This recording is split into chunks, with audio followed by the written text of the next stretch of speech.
Thank you so much for taking the time to join us today and share your experience. My name is Margot Aishitiru, and I will be facilitating tonight's session.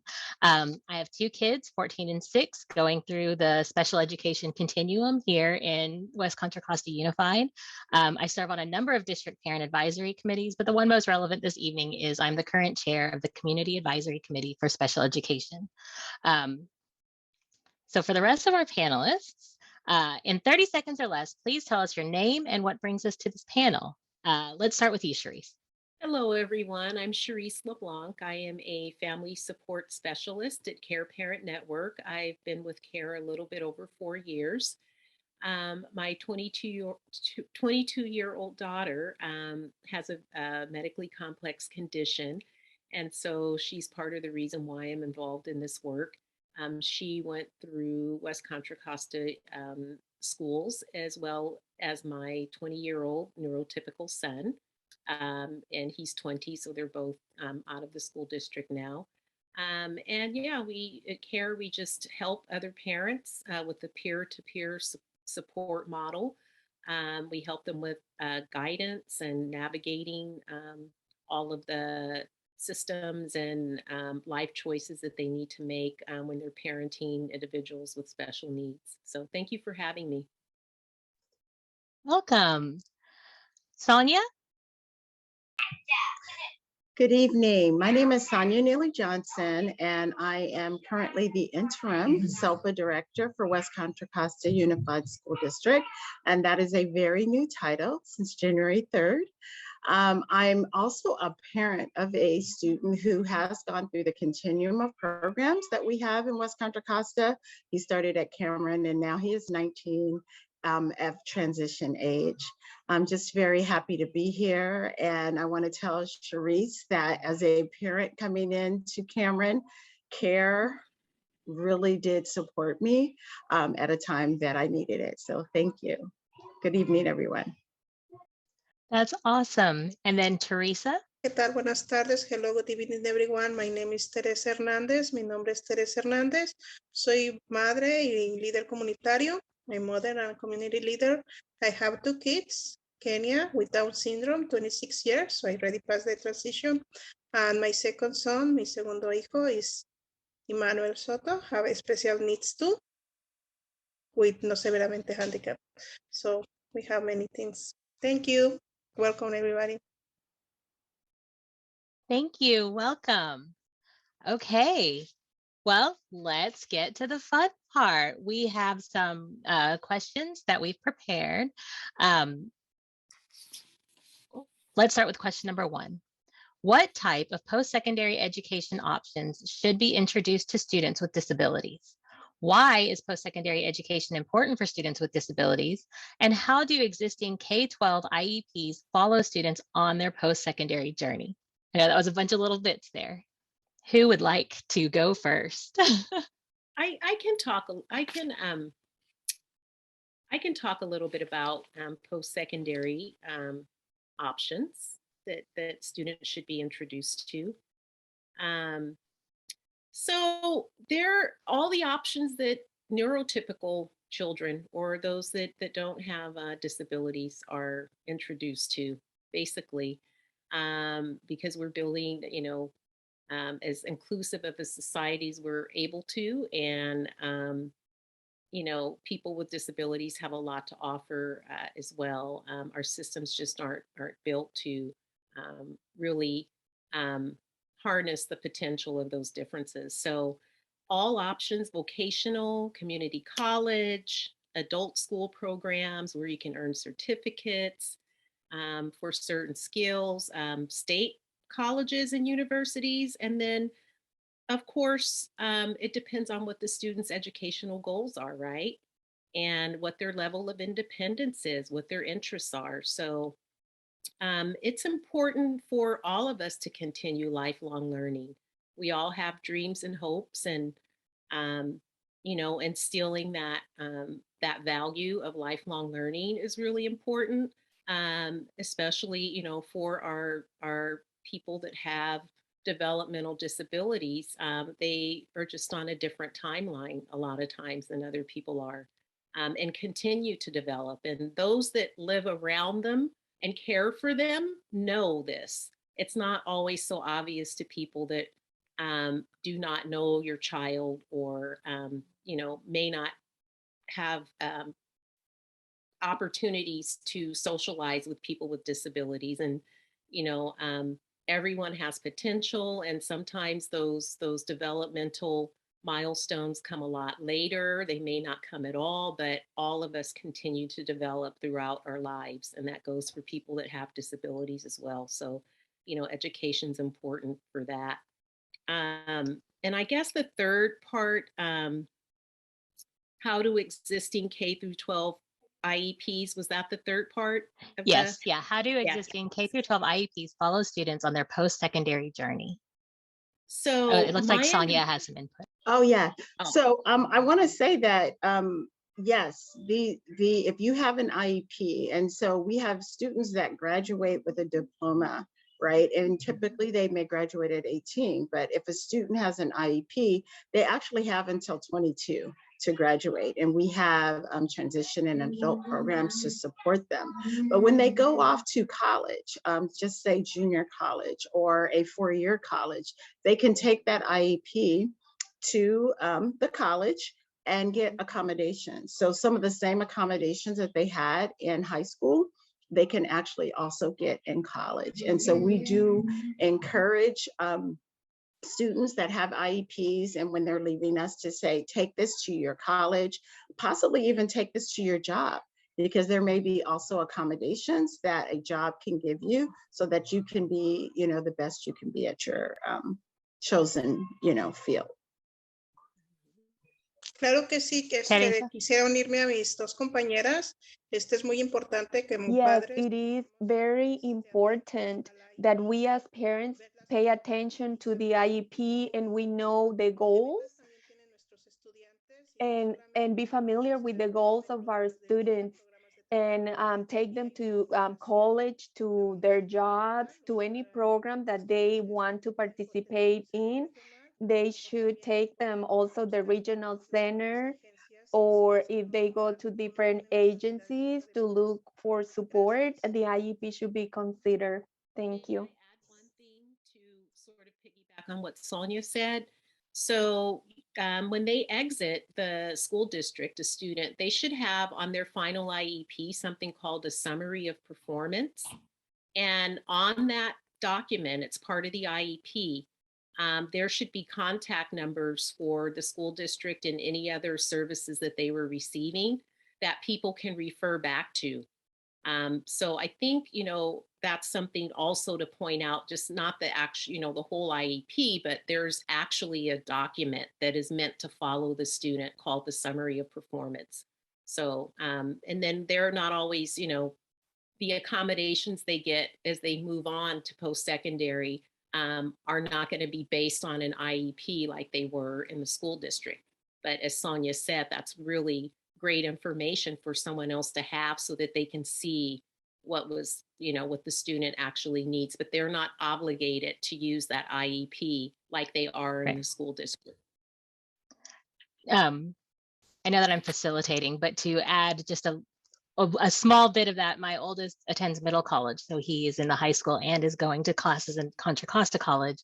And so one of the first things he did that first week of school was go to disability services and say, these are the things that I'm going to need. And I will tell you that for this local thing, the Contra Costa College Disability Services was amazing. And they did say, give us a copy of the IEP.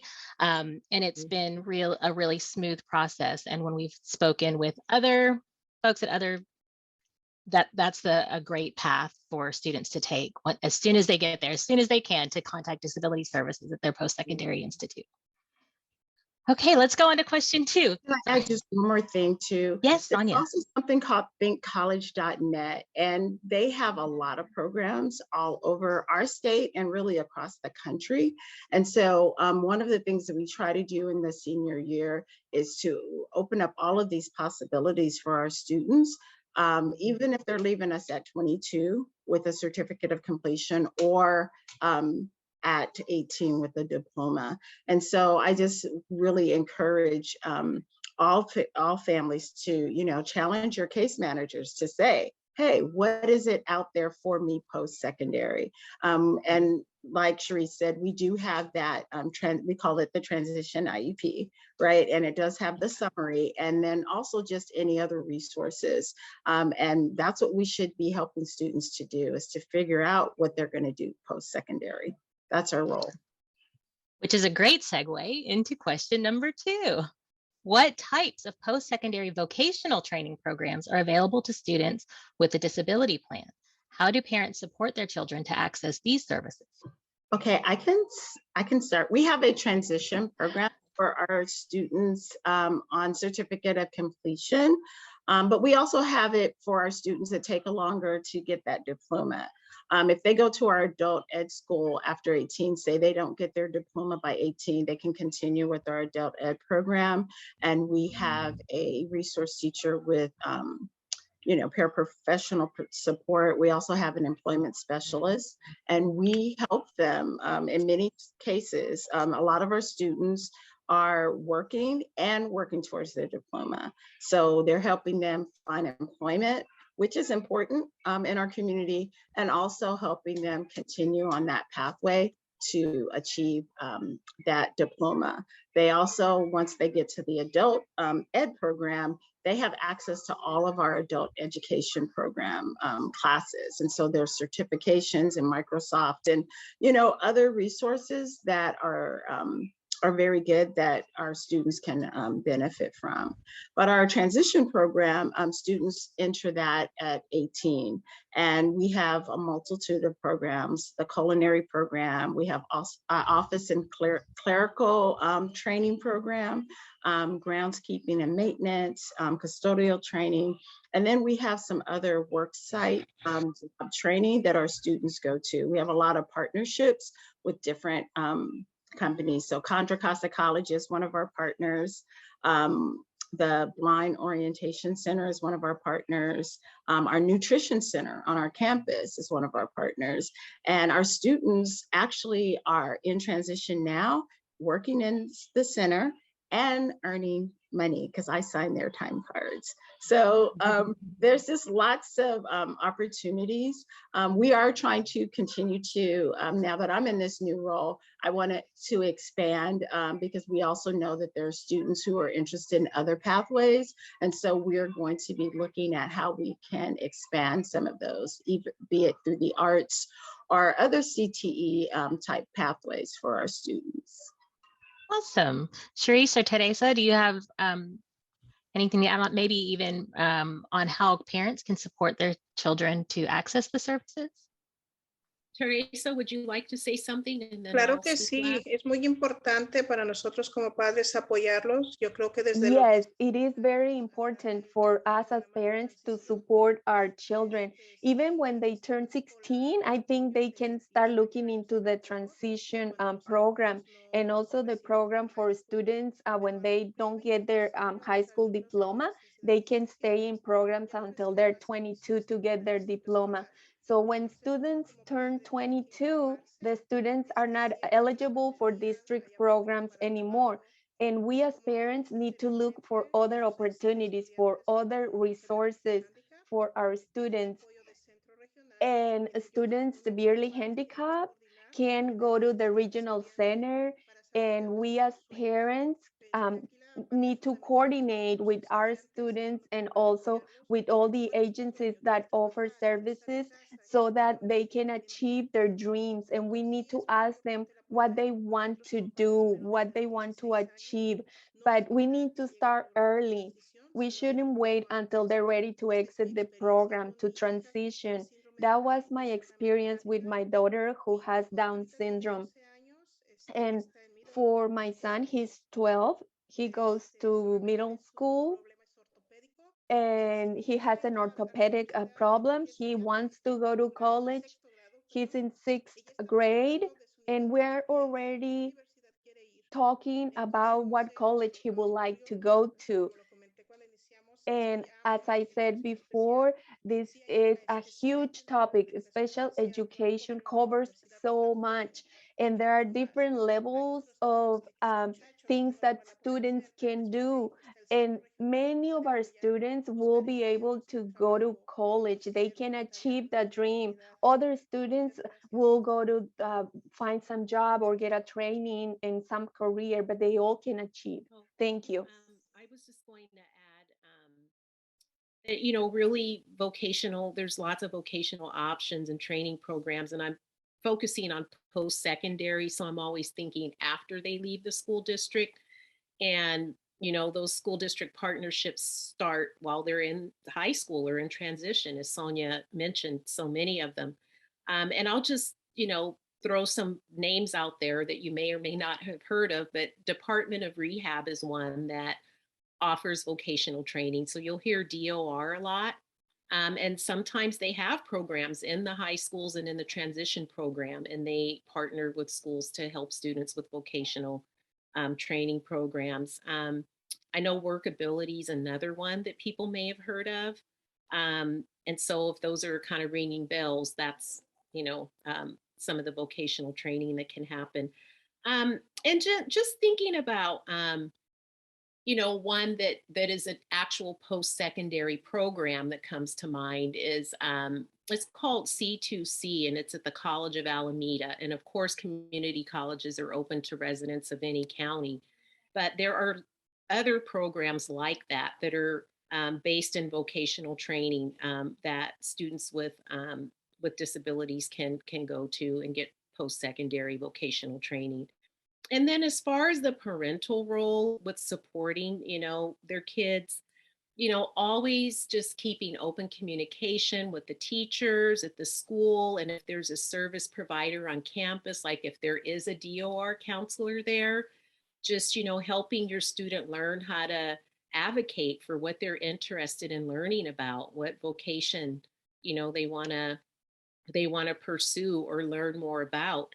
And just support them that way, really honor what they want to pursue, you know, helping them to dream big, but also being realistic and, you know, basing it on what their interests are, as well as, you know, what their potential is, if they, you know, how they are going to be able to reach their goals for vocational training. That I'm sounds complete. great. Thank you. So that brings us to question 3. What are transition services for students with disabilities, and how do parents support their children to access these services? I guess, Sonia, do you want to start with Oh, you since yeah, you started in sure. the school? Yeah, I will start. Like I said before, you know, for our transition program, I kind of described a lot of the services. And I would say that parents being just very involved.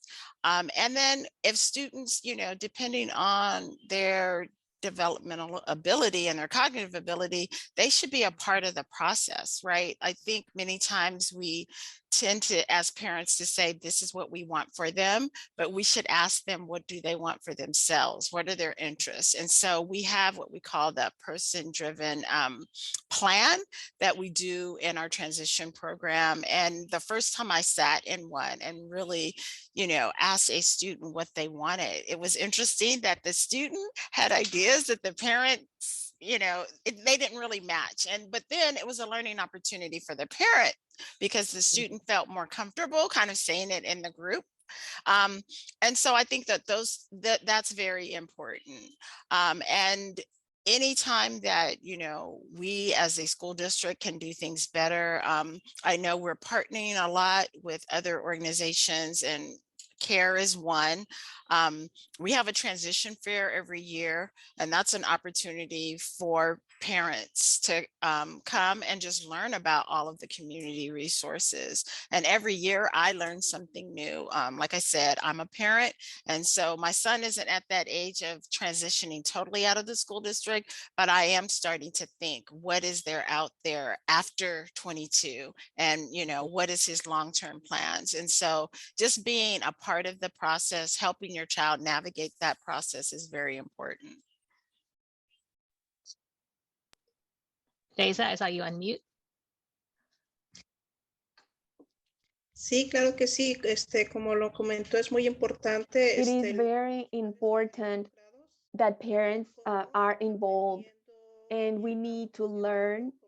We need to go to support groups like CARE and other groups for parents where we can work with other people who have the same experience, and they can tell us about new programs like La Familia and Congreso Familiar. That's another program. They offer support, they offer workshops, because there is the transition issue, also conservatorship. It's important, and we need to know what the dreams for our children are, and we need to be aware, we need to be realistic of what they can do, and we need to be connected with the school, and we need to make sure that the IEP is being followed, and that is providing what our children need. Thank you. Just to add a little bit about the Para individual agregar un poco más al plan de transición individual, eso es algo que los estudiantes deben de tener a la hora de la transición, y ahí se van a mencionar los servicios específicos para los que ellos pueden calificar, y tienen que tener 3 metas postsecundarias en las áreas de empleo, educación y también vida independiente, y deben de tener sus metas para qué quieren hacer después de la preparatoria, y los servicios que ellos obtienen tienen que apoyar esas metas, tienen que ir de acuerdo a las metas. Ellos pueden recibir clases de computación, por ejemplo, si ellos quieren aprender una carrera o donde necesitan usar una computadora. También Sonia mencionó, hay un programa de cocina en el programa de transición. O si ellos se interesan en el programa de artes culinarias, hay que ponerlo en la meta, porque dependiendo de esas metas, así es el plan que van a seguir. Y siempre hay que tener ese apoyo de la comunidad, de la familia y de los proveedores de servicio para los estudiantes. También hay servicios relacionados con el empleo, que trabajan con los servicios de transición. Ellos les pueden ayudar a los estudiantes a prepararse para una entrevista, por ejemplo, los llevan a diferentes lugares donde ellos podrían trabajar. Y también el otro aspecto importante, las habilidades para tener una vida independiente. Esos son ejemplos de cómo las metas pueden ser. Thank you. And also all these programs, transition, vocational, usually there is a waiting list. So if your child is 16, 17, start looking for those programs, because sometimes there is a long waiting list. Even they have to wait a year sometimes. And all these programs usually have 1 or 2 year wait list. So as a parent, I recommend that you start early. For the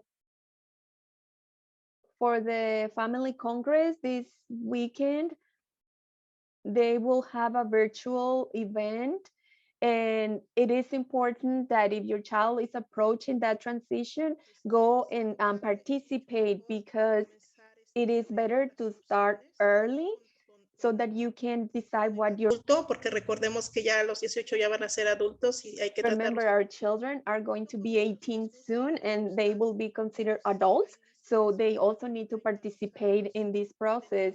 And in Richmond, we have the program NIAD. They have one year wait list. So start early, because if you apply when your child is 20, 21, then that's fine, because when they turn 22, they'll be able to get in the program. And it's true, everything that the IEP states needs to be followed, because that's a legal document, and we as parents need to read what the goals are and we need to be aware of how they are helping develop and accomplish those goals. Thank you. Thank you. Yes. And thank you for providing the segue to say question number 4. What is the role of parents once their child turns 18? And do parents still have any legal standing once their child is 18? Go ahead, Teresa. Oh, I can start Or with Sharif? this one. Do you want to? Wonderful. Okay. Yes, please. Yeah, I'm going to use my notes for this because as we know, when someone turns 18, a lot of things change, right? And I'm just going to name like the basic ones, but you know, they can make their own decisions. They're legally an adult. And so you really have to consider, you know, how well is my student able to make, you know, decisions independently? Because let's say they go to the doctor and they need to get a shot. Well, if they're 18 and you don't have, you know, a signed piece of paper giving you, you know, authority to make medical decisions, they can't give that child the shot. So there's a number of ways that you can do that when you do have an individual that needs help with decision making. So that changes. They can vote at age 18. That's a big one. And if you have a male child, they're supposed to register with the Selective Service. And I believe that is regardless of ability or disability. And so, you know, these are things to consider. There are so many options though for decision making, and it really depends on how, you know, your family structure and goals and what that individual wants for their life and what they're able to do independently. And so a lot of times, if you have a child that needs a lot of help and you know that they won't be living independently, people will do something like a limited conservatorship, which takes away their rights. Actually, a judge takes away rights. There are 7 areas of life that they consider, and you know, there a conservator is assigned, and it's usually the parents if it's parents are in the picture, but it can be, you know, anyone that the family designates. So that's one way. And, you know, that one is kind of costly, but a lot of families have to do that. It's a legal document. So, and then, you know, there's things like supported decision making, which is, excuse me, sort of on the other end of the spectrum of controlling, you know, someone else's decisions.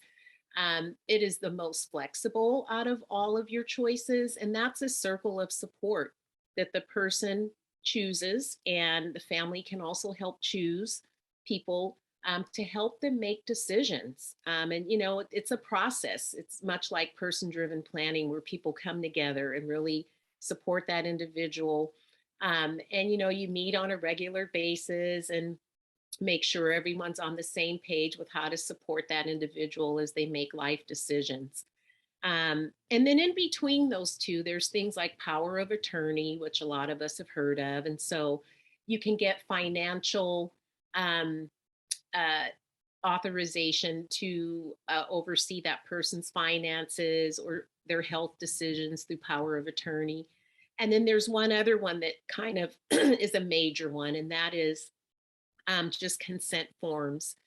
So there's an educational consent form where they can sign and have their parents make their educational decisions for them. They have them for medical records, like release of medical records and things like that. So lots of options. But yeah, when they turn 18, just be prepared with some of those, you know, decision making ones. I would really say the health one is really important because, you know, yeah, health is just super important. And if that person, you know, doesn't want the dental work and you know they really need it, and it's kind of like, and they say no, they're 18, you know, so just things to consider.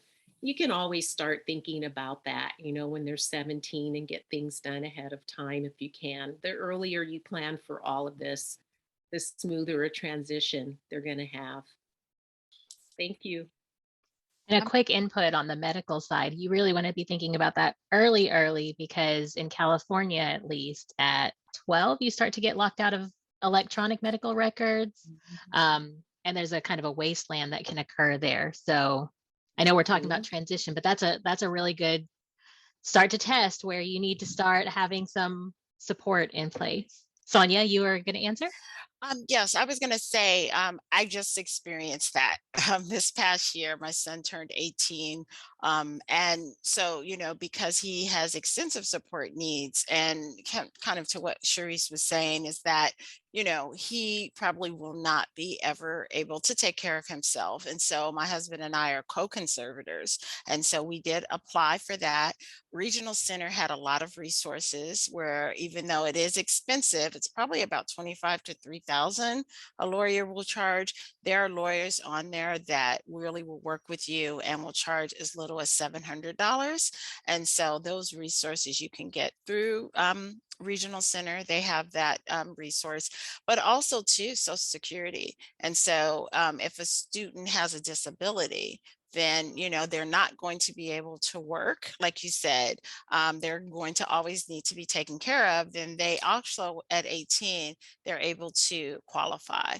And it is a lot of paperwork. And so, if you have someone that can help you navigate that process, it's helpful. But yes, that is something to also think about, because then at 18, they do qualify for that. And then the medical, like you said, getting the co-conservatorship, it was important for us because if something happens to us, we actually have a living trust. And so we actually already have outlined people who would help support him throughout his life. I think, but going back to what you said, Margot, about the medical piece, that is very, very important, because many times it can be life or death, or it could be something like you said, the dental, and they need to get it fixed, or it can turn into something more serious. Okay, thank you. Teresa? Sí, sí que como dijeron ellas, la conservatoría. Yes, it is very important. The process of conservatorship is very important, and each case is different. Some students will need 100% conservatorship or partial conservatorship, and we as parents need to find out how this works. Parent care network, it's been great for me. They have resources, they have legal resources. They can help with the forms because they are complicated, but it is important. My daughter has Kaiser, and they have a form that we filled out so that I can make decisions for her. And even though she turned 18, because we have that document that we signed and she gave me authorization, then I can make decisions for her when it comes to the medical. And yeah, again, start thinking about it early before they're 18, so that you start the process ahead of time, so that you can finish with the conservatorship process when they turn 18. And we need to be aware that it could be 1, 2, 3, 4 people who are part of the conservatorship as well, and we need to all agree. And sometimes there needs to be 100% conservatorship for one person, but they also can do it for different areas, specific areas, for health, for finances. It can have limitations, and parent care network has been great because they have all of this information, and they offer training and resources. And also Congreso Familiar is another program that offers advice when it comes to conservatorship. Thank you. Wonderful, thank you. That brings us to question number 5. How long can a special education student stay in school in California? I know we've already touched on this a little bit, but I think, Sonia, you're probably the one that makes the most sense to start this one. You're Okay, yes. So I always tell people we serve birth to 22. And so in the state of California, you can stay in our school system with an IEP until 22. If you are on diploma track, once you get that diploma, then you're no longer in the system.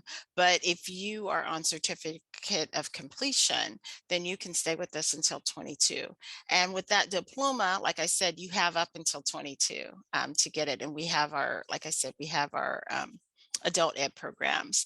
But what is really, when we think about it, in terms of the 22, that is always tricky. And so I actually asked one of my transition coordinators, because I wanted to make sure, and these are his words: if the student turns 22 before December, they will exit in December and they won't be eligible for the upcoming summer school. But if a student, okay, let me just see, if a student turns 22 after December, they will exit in June and they're still eligible for the ESY program. And so that gets really tricky. Those are questions I always get, and I'm like, always have to go back to him. So I was like, okay, great. Now I know if they turn 22 before December, they exit in December. But if they turn 22 after December, then they exit after our ESY program, which normally ends in July. That's really awesome information. Thank you for that clarification, Sonia. I think that fully answered the question, and we can probably let's move on to question 6. This is our final prepared panelist question.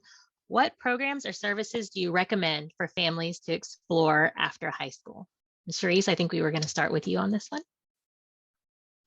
Sure. So besides all of the vocational things we've already discussed, and post-secondary education, going to a Cal State University or University of California. I don't know if people know this, but with the certificate of completion, you can go to a community college, right? And then you can transfer from a community college to a University of California. So the paths to higher education are many. And I think a lot of times people look at the limitations of earning a COC. And sure, it's not going to say that you earned a diploma when you apply for a job, but there are other ways to get where you want to go. And that was just one example. If you are interested in higher education and you didn't earn a diploma, those doors are not closed. You can go through community college system and get in. So just keep that in mind. So I was going to talk a little bit about the difference between the transition program and an adult day program, because a lot of our students that are in transition that have an IEP go on to adult day programs. And the ones that exit with a diploma at age 18, they do too. But I think they, as a group in general, will tend to go on to voc ed or post-secondary higher education types of things, but not always. So I was just going to talk about how adult day programs don't provide a lot of the services that families are used to getting in the school district, because they're entities in and of themselves. So they're programs that you have to apply to and qualify for. So it's not an entitlement program like public education is. So you want to start early with thinking about if your son, your child will go on to an adult day program. Many of them have long wait lists, and we always encourage parents to really start thinking about it about 4 years before they're going to leave the transition program. And I'm going to talk specifically about students in the transition program, if that's okay. Yeah, it's, there can be long wait lists, and sometimes people are, just overwhelmed or they don't know. And here it is, May, 2 months before the school year ends, and their child is turning 22, and they don't have a program to go to. So really think about exploring those. Care Parent Network has a lot of resource sheets on adult day programs that are out there. There are several in West County. Vistability is a big agency that has a lot of adult day programs. I think Teresa mentioned NIAD. I thought I heard her mention NIAD Art Center. That's another example of a day program. So they so things like, you know, transportation, providing lunch, if someone needs one-to-one aid or nursing, they may not get that in adult day programs. You have to, you know, choose one that is going to offer what you need. And in school, of course, those are, you know, services are provided via the IEP, and it's different when you go on to an adult day program. It's based on the person's IPP if they have one, which is the document that you get from the regional center if your child is a regional center client. The adult day program that you choose is going to look at your IPP. They're not really going to look at your IEP as the basis. They will take that information from the IEP and use it to help you get what you need, but the IPP is the actual document that they use. And adult day programs are year round. You know, schools usually, well, if you're in the ESY, it's almost year round, but it's a little bit different than the school schedule. And those are just some of the major differences. As I said, there's a lots of programs to choose from, and I'll mention a few that are in this area. I mentioned Vistability. They used to be Contra Costa ARC, and they offer a lot of different programs that are some are general, so there's a variety of activities during the day, and some are more specialized, and most day programs are like that. So they some of the other agencies that provide day programs that have specific a specific focus or something like Ability Now, and that's in Oakland, and they focus on employment and micro enterprise, things like that. And since the regional center of the East Bay has a catchment area of both Contra Costa County and Alameda County, residents can go to these programs interchangeably. So another example would be RES Success or Ala Costa in our area, and they focus on behavior. That's not all they do, but that's sort of those are the types of clients that they tend to have in their program, their day program. For the arts, we talked about NIAD, Futures Explored, the Creative Growth Art Center in Oakland. So those are just, you know, some of the services, some of the day programs. There's a great need for day programs for individuals that have medically complex needs. These day programs need to be licensed for nursing, and many of them aren't. So there are a few there's one called Open House in Concord, relatively new, and some of the Vistability programs offer services for people with high medical need, and those wait lists tend to be long, but we have lots of information on adult day programs. And toward the end, if there's time, I'll give you some information on events that CARE's having around some of these day programs later. Awesome. Thank you, Cherise. Thanks. Teresa, Sonia, Teresa, hi. What programs or services do you recommend? Mira, es un tema, hablar de educación especial muy amplio. Special education is a huge topic. We have different levels of disabilities. As you mentioned, we have people who have high need medical assistance. And after the district, we as parents need to get that support through the East Bay Regional Center. The IPP is very similar to the IEP, but the IPP is about the goals.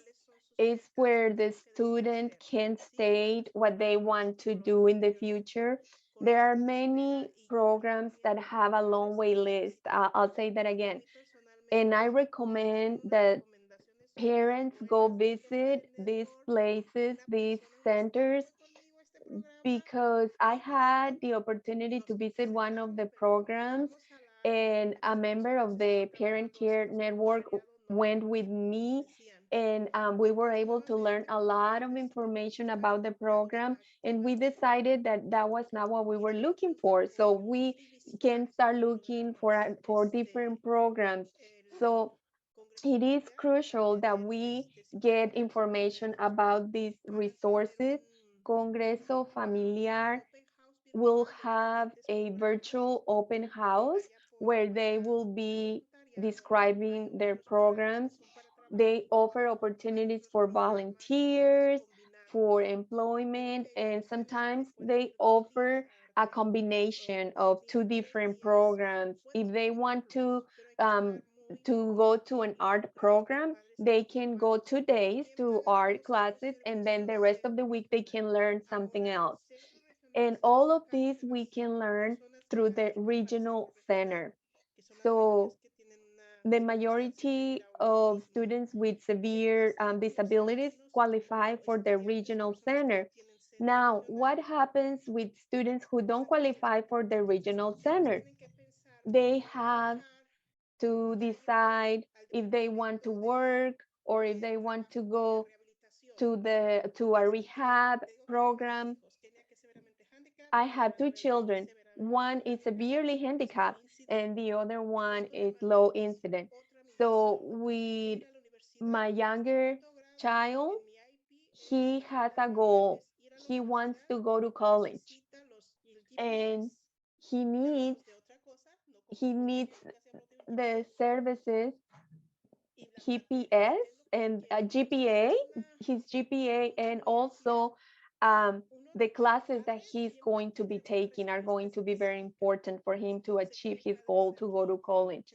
So, our parents who are participating, I would tell you to talk to your child, get involved in his education, know their strengths, know their limitations, and see what the areas of strength are and develop those areas, help them see what the opportunities are, what the programs are out there, and ask them what they want to do. They can be independent, they can go live with other friends, they can do many things. When I started this process as a mom, I saw the IEP as a limitation, but then I learned that the IEP is an opportunity.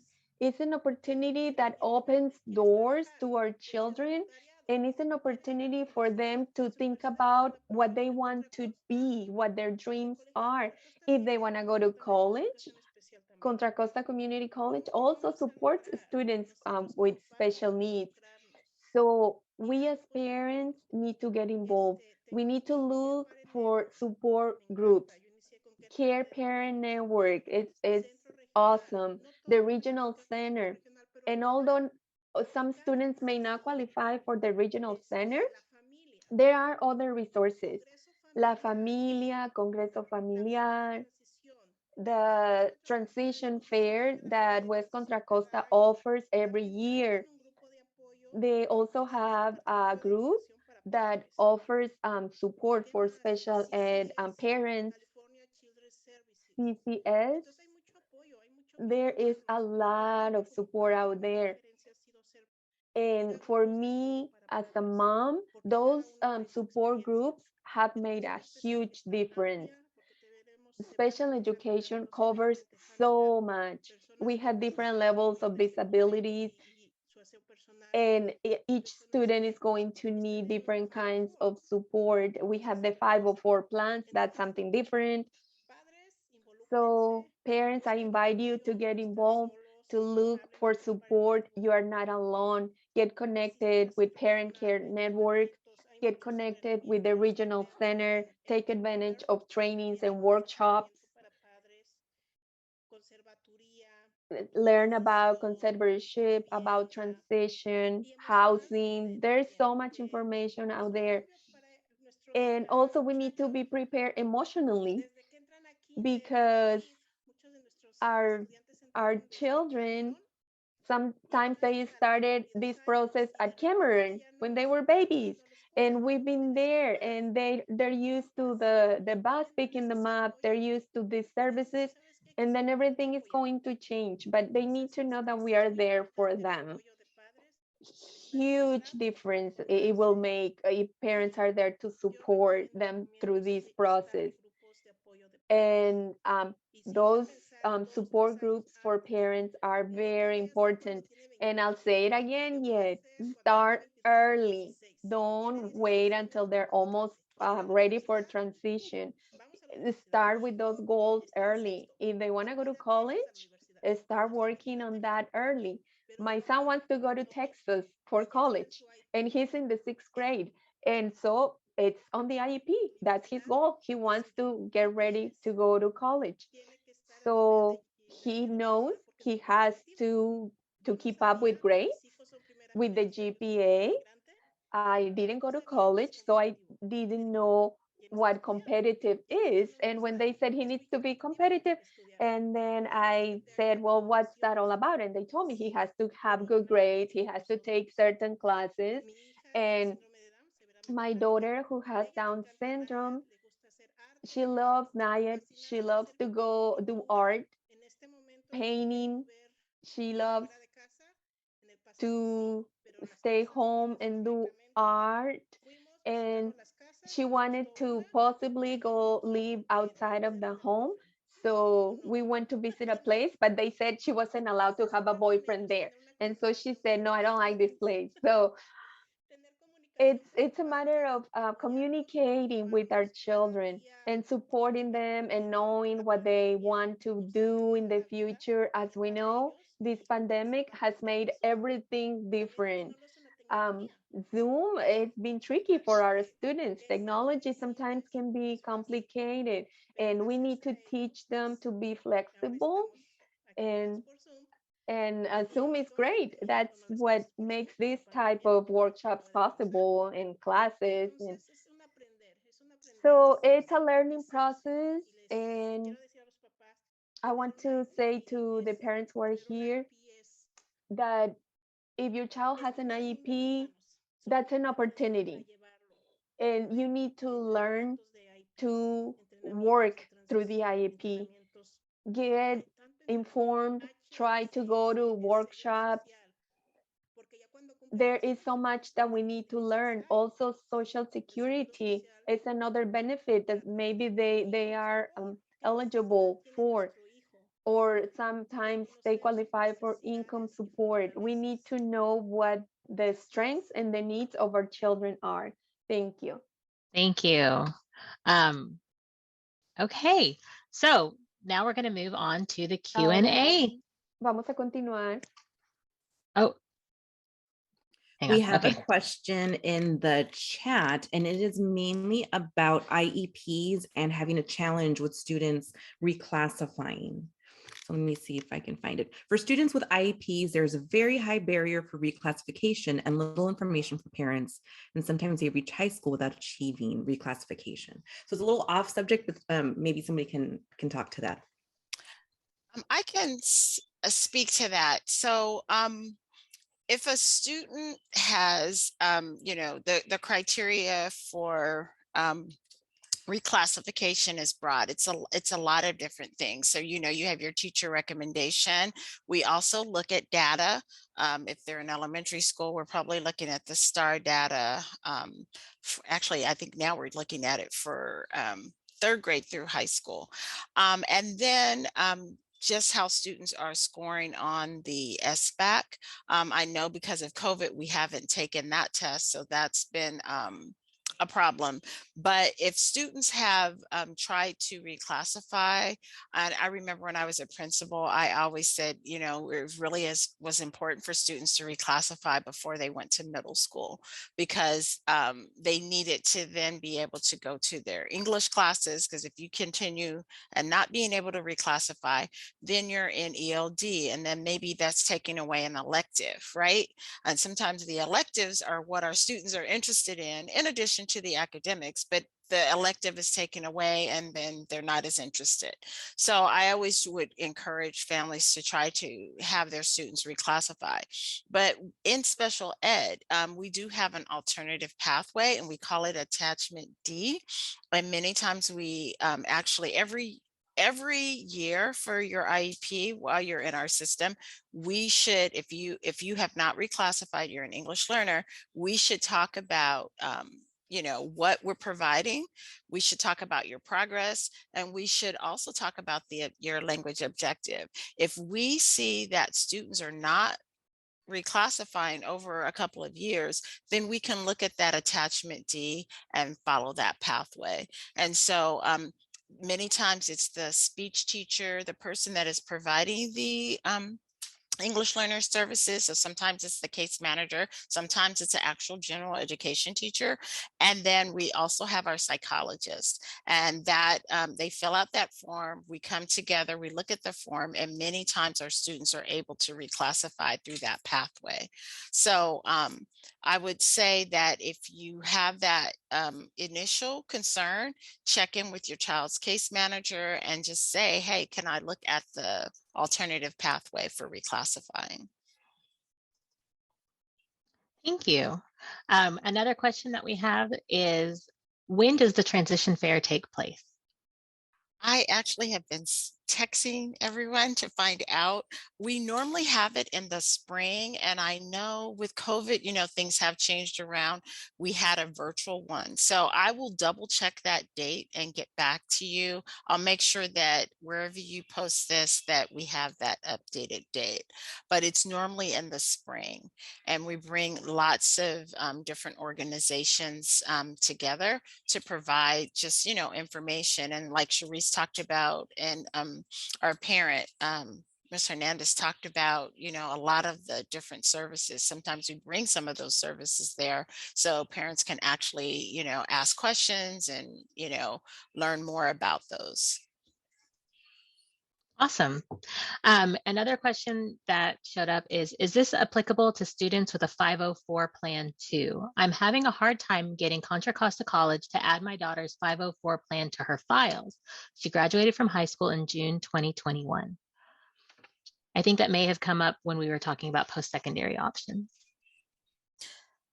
So I can just speak for Contra Costa College because I do sit on their advisory. I know that they do accept the IEPs and they accept 504s. And so sometimes we just have to make sure that we go to the DSPS. I think that's the short name for it, and just say, I need some accommodations. And like Sharice said, it's not going to look exactly like it looks in the I call it K-12, but the school district. In college, they have different resources. So if a student needs, help with taking notes, I remember this one specifically. We had a student who needed help taking notes. And so they actually they were able to record. They were a cohort of students who needed that. And so they had a recording system that they could use. I just got the date, April 23rd. So for the transition fair, sorry, it's April 23rd, and we'll have that information posted to our website. But so yeah, it depends on really, I would have really think about what is it that the accommodations that you actually need, and then be very explicit about that. Like they said, we have the IEP, you have the 504. It's not going to be exactly what you get in high school, but they'll say within this setting, this is what we're able to offer. Thank you. And then I have another question. Can we get on an email list for the special education fair or the transition fair? Yes, I'll put Janine Bishop's email in the chat, and I'll tell her, if you email her, just tell her to add you to, I think we have a listserv, or we're going to be turning into getting a listserv where we have constant contact. But she sends out information that she gets from a lot of different resources. So CARE many times sends information to us and other organizations. And so she sends out kind of a monthly, sometimes bi-monthly, about different events coming up. So I will put her name in the chat and just send her an email. And then, do we have a parent support group in West Contra Costa Unified? Janine Bishop is our parent liaison. And so we do have different types of groups. We're actually going to be forming more groups. We received an ADR grant. And so we're going to be actually training parents who want to be trained on advocacy, right? Helping other parents, they're going to receive a level of training, but then helping other parents advocate in that IEP meeting, right? So it's a parent to parent, having that parent there to help be a support to them. So that's one of our ADR grant offerings that we're going to have. We're also going to have parents just, going to conferences. Margot, I think you're going to be going to a conference to just learn more. There's so much to learn and so much out there. And I'll just say, talking to other colleagues in other states, the state of California, we offer a lot. We have a lot of resources. Yes, we need more resources, but we have a lot of resources compared to other states. Janine also hosts a Raise parent group. So if you reach out to her, she'll be able to get you on the mailing list to notify you when that happens. And then another question that we have is there an application process for CARE? I assume that's for Care Parent Network. Therese? No, there's no application process. It just requires a referral. It can be a self-referral, so the parent just calls in or emails us. It can be a referral from the school district, a service provider, family, friend. Our services are free. I'm not sure if I said that.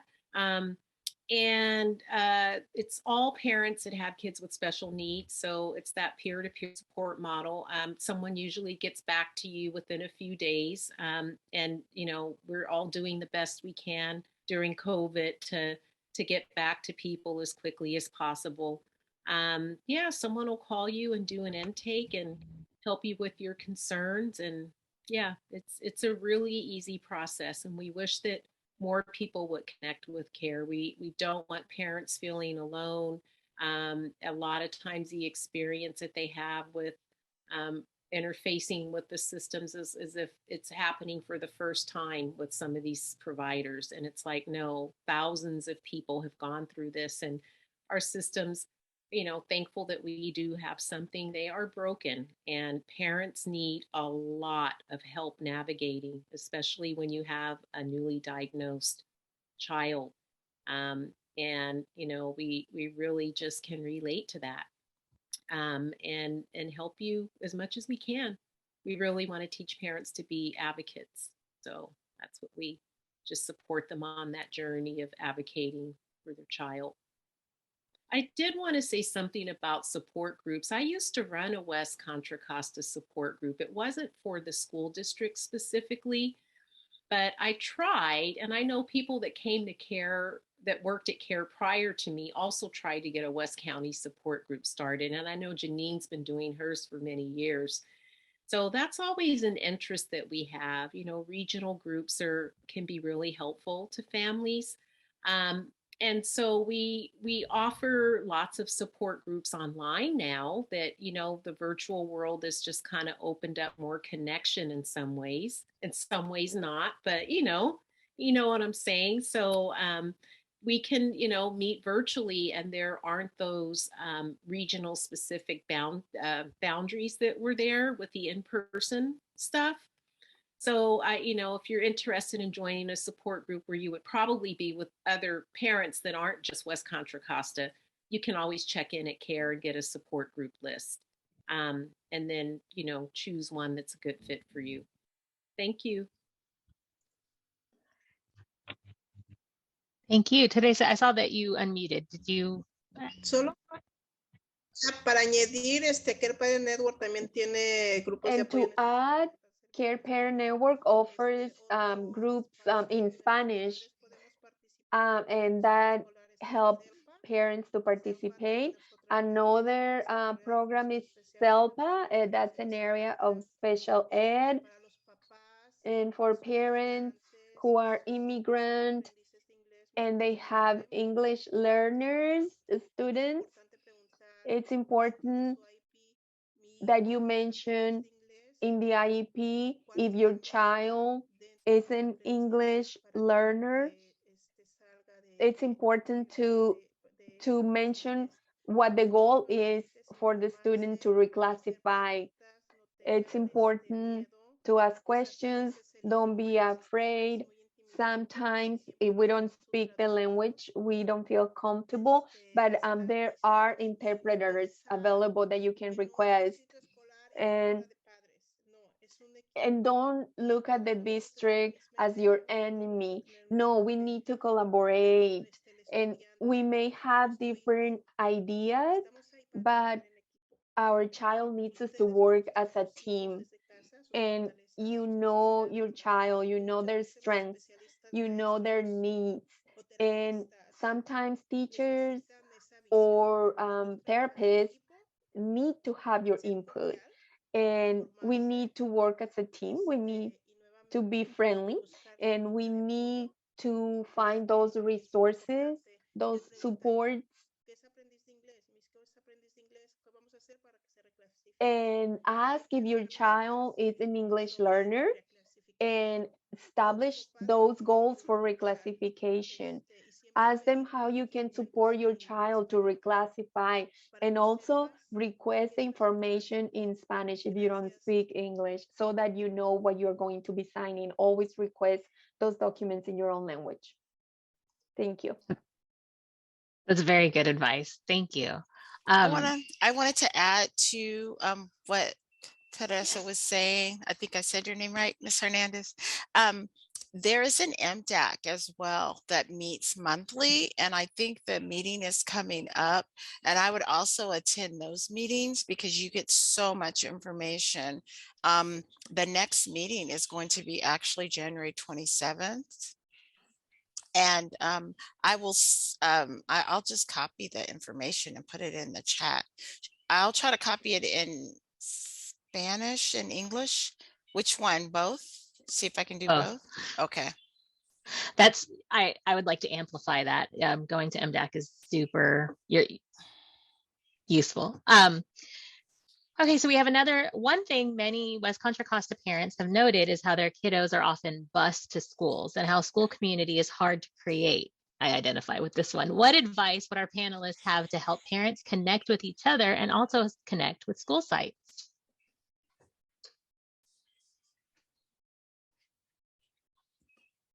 Oh, I can start. I'm already off mute. I'm sorry.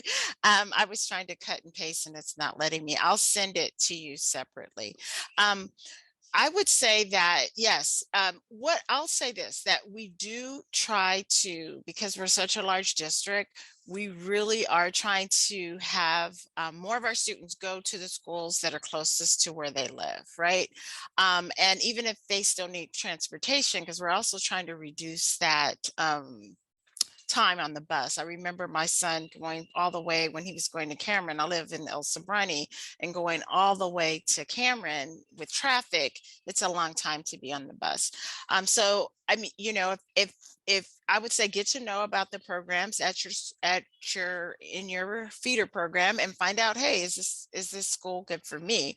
But also to say that can't happen, or say the program is not there and you're having to go somewhere else. I would say join the PTA, join the SSC, join the NDAC, become involved in the school, because many times how our families, the other families, I say most of our families learn about our children, we actually help educate them.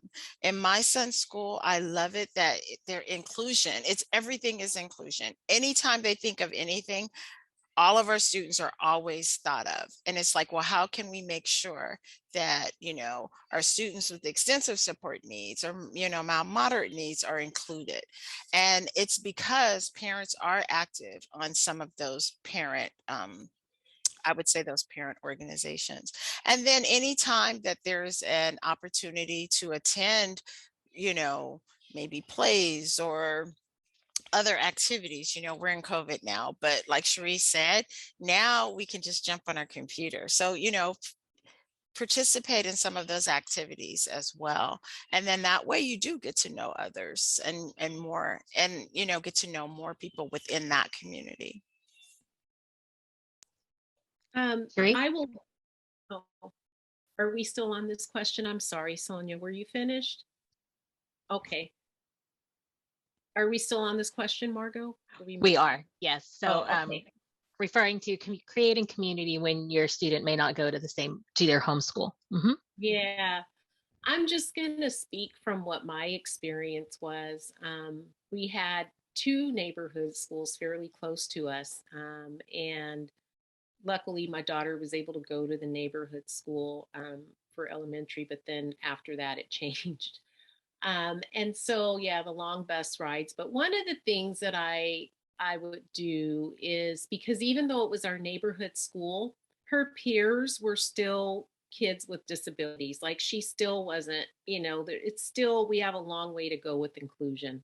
And Sonia was right about, parents doing the educating, and there are some schools that are better at it than others, but we have a long road to go. And I know this because I get calls from parents to this very day with the same not so good experiences that I had 22 years ago with my daughter, or 19. She would have been in the preschool at age 3.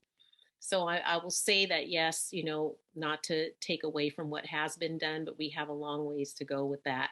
One of the things that I would do is I'm a pretty outspoken person myself. And so, when I would see other parents picking up their kids, I would make it a point to be like, oh, that's your child, my kid takes the bus too. So, whenever you have that opportunity to connect, make that connection.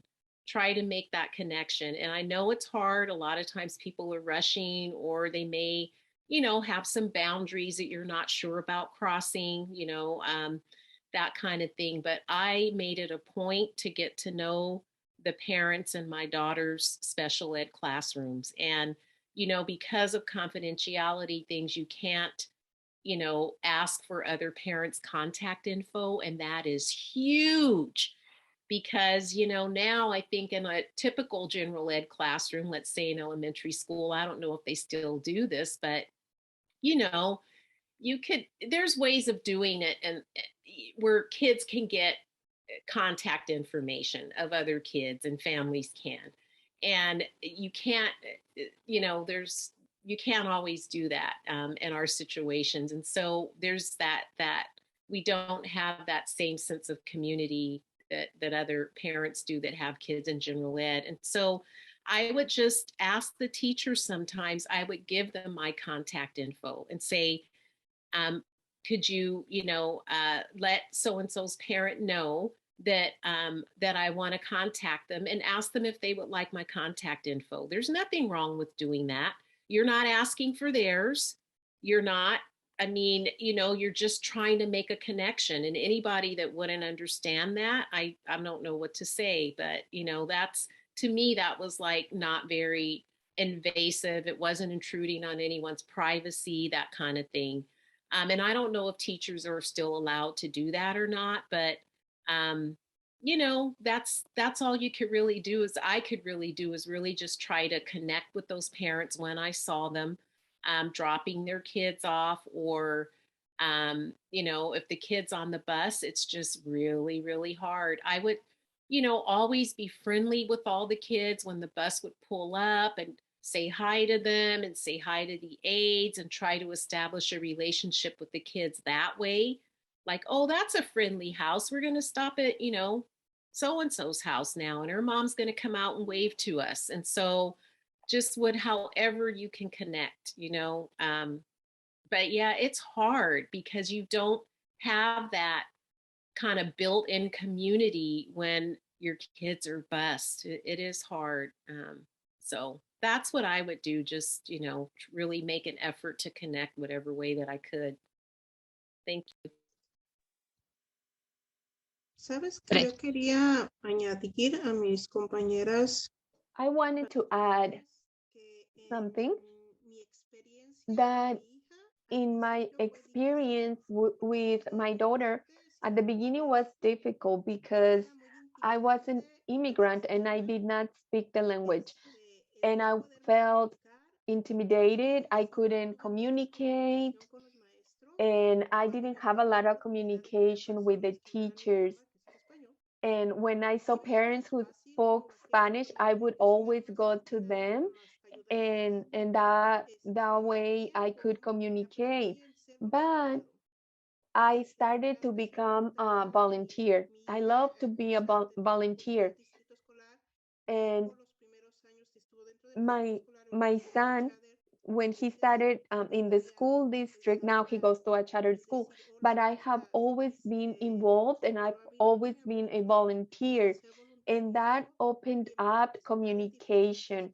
And also go to the ELA committee, the SSC committee, and also ask the teacher if you can do a little celebration for your child's birthday. Go talk to the teacher. And my daughter took transportation, so it was hard to get those connections. When she went to high school, she would take the bus to school and I would pick her up. And that gave me an opportunity to get to meet the teachers, her friends. And because it was in-person classes, I asked permission from the principal to spend a whole day in her class as a volunteer. It was a danza and it was a great experience. As parents, sometimes we may be afraid, like I was, because we don't speak the language. And sometimes, even when we speak the language, it can be difficult. Um, and it's not easy to create those connections. But for me, I started to become part of the school, to volunteer, and our Spanish speakers parents are, we are a great number, and we need to communicate, and we all know that we want what's best for our children, and communication is very important. And I still sometimes have a hard time communicating in English, but with my Spanish, I'll communicate all the time.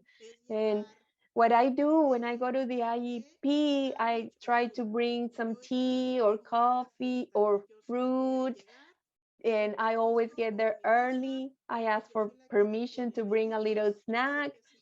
I make sure I welcome everybody, and I tell them to get a little snack before we begin with the meeting.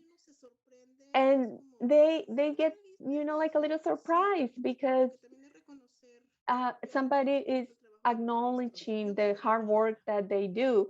I think that teachers are awesome. I could not be a teacher. They do so much work. So we have to acknowledge that, and we have to work with them. We have to help and volunteer and participate at different committees, ILAC, SSE, and also learn about what's out there, not only special education. When we had in-person classes, we got to meet different parents from different schools, from different programs, and then we start talking to other parents, and they say, "Oh, my child has an IEP. Oh, mine does too." So we started to get to know other parents, and we started to expand in other committees. Now I also participate with the Yes organization. We go and do community gardening, and I bring my children, and that way they get to know other members of the community. And we need to be present in the community, and we need to expose our children to different experiences, to different activities in the community, and to get out there and to get to meet people with special needs, people without special needs. And this is a process, especially for parents who are immigrant, who don't speak the language. It's very difficult to create that connection. Thank you for listening to my experience. Thank you. We have two more questions from the chat. Um, One is if the panelists could wave their magic wand and change something in K-12, what would you do?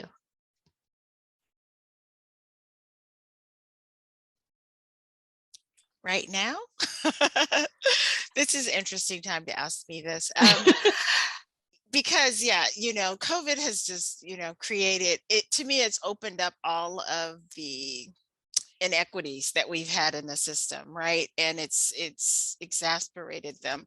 And so I would say right now, if I could wave my wand, I feel like the school districts are getting a lot of money thrown at them, but we need training.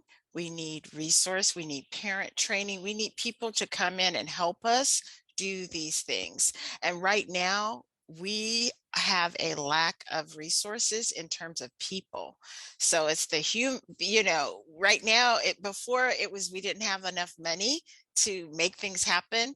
Now we are getting influx of money to make things happen, but we don't have the humans to do it with. So right now, if you were asking me if I had a magic wand, I would use that. But I would also say too, just helping everyone understand the value of all humans, the value of all people, regardless of race or a disability that they may have. But just right now, I feel like there's so much divisiveness happening. And unfortunately, I see that in our schools. I see that even sometimes in interactions. I try to be positive, but people are really suffering right now. So if I could just have that magic wand, humans to help support all the things we need, but also I would just say something that kind of brings us together, and kind of what we just heard. We heard a lot of things from everyone. I think everyone has these different perspectives,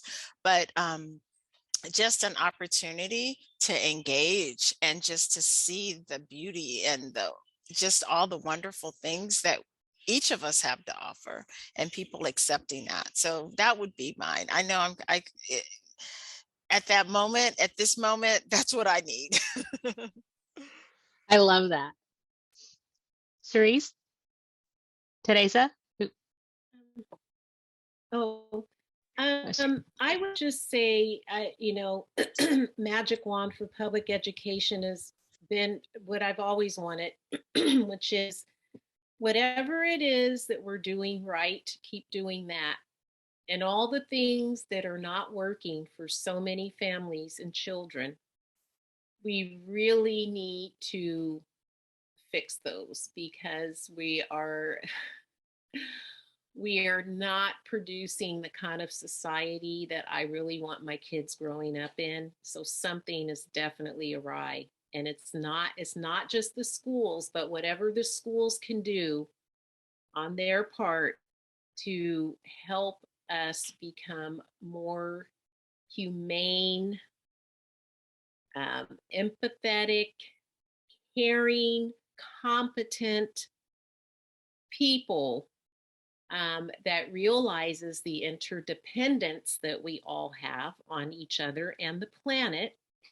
That's what I want. I don't see that happening, and I don't feel good about this planet we're leaving our kids. So whatever the schools can do for that, that's my magic wand. Whatever they need, that's what they're going to get. Thank you. Awesome. Teresa? Wow, es una pregunta, que cómo la contesto. It's hard to answer this question. It's a huge question because when I started with special education, it was very difficult. But now I know that the people who work in the school district and we as parents, if we are conscientious of the services that our children need, and if we get to learn about the services, and this is a problem in California, not only in our district. There are many services out there, but many of our students are not getting them. So I would like people to be responsible and to accept this in education, to accept each other, to accept that we all have our own different ideas, but to take responsibility.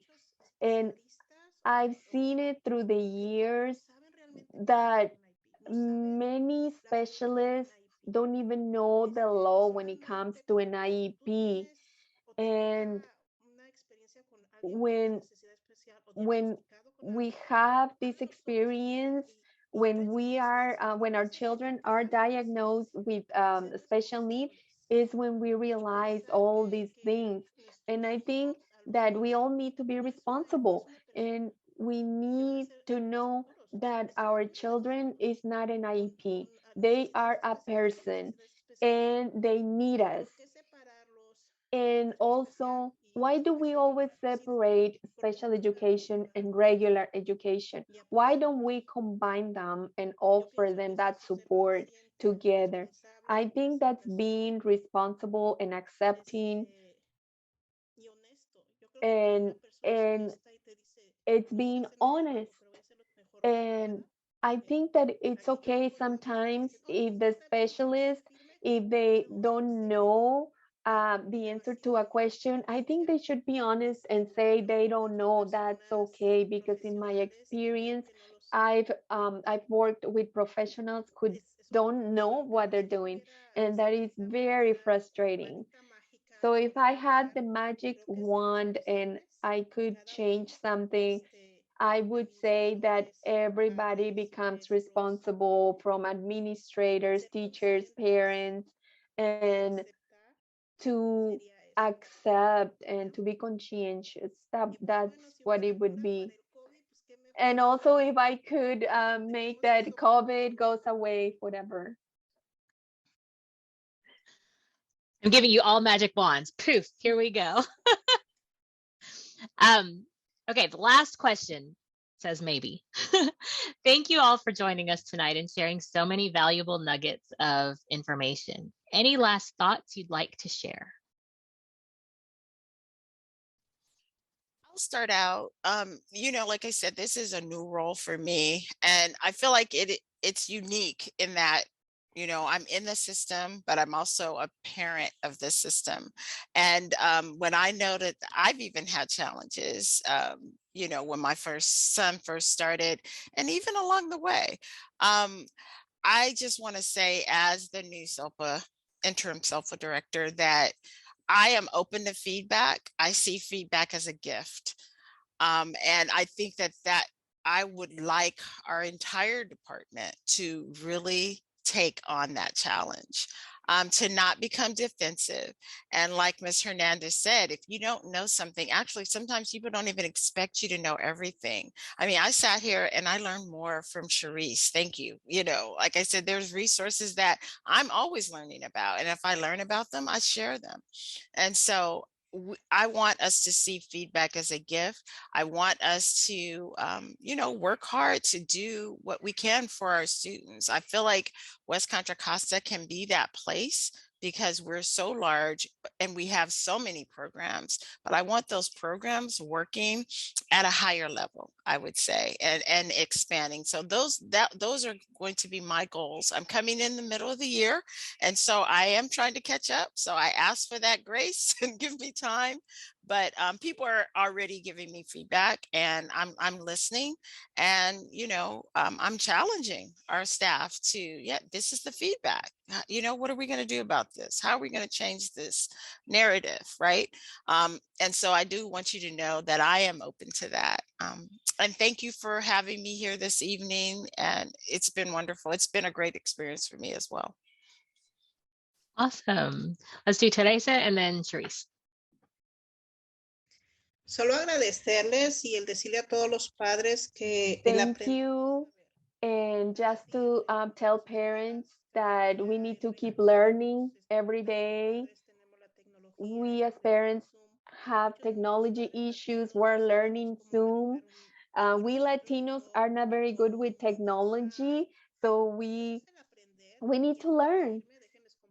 And before I leave, I want to show you the picture of my daughter when she graduated from high school. Yes, it is possible. And this is what the diploma from transition, this is what it looks like. So it is worth the effort. She gets to go to prom. She gets to have this experience. Let your children enjoy the process, learn with them, cry when you have to cry. You will cry many times, but there is help out there. The care group, the regional center, La Familia, the Congreso Familiar, so many different programs. The transition fair, it's in April usually. And if your child wants to go to college, talk to them about that. Ask them where they want to go, what kind of support they need, and they may change their mind later in the process. Sometimes they want to be a doctor, sometimes they want to be the president, but get to know what your child's strengths are so that you can support them and so you can expand on those strengths. Thank you so much for giving me the opportunity as a parent to share my experience. It was wonderful to share this space with you. And don't be afraid. Just because we don't speak the language or we are immigrants, we shouldn't be limited. It can be done. Thank you. Thank you. And Charisse? Just wanted to say thank you for having me, and I'm available to help with questions that parents might have, and appreciate the honor of being on the panel. Thank you. Charisse, you had mentioned that you may have some resources that you wanted to share. Do you just want to send those in the chat? Excuse me. I didn't actually pull any resources up. That was a while ago. Yeah, I know. But we have a ton of resources. We're resource, that's our thing. I didn't know, I mean, I can put them in the chat now, but I'm going to stop talking while I do that so I can focus. And then I think I saw in the chat that there's going to be a resource page, or it's going to be put somewhere. It's like capture the resources and post on the Ed Fair website. So yeah, perfect. If you like, throw Charisse, some flyers in there real quick. If you like, Charisse, I'll follow up with you offline, Okay. and then we can just add those to the website. Okay, sounds good. Thank you. That sounds awesome. Thank you all. Okay, so thank you all for joining us here today.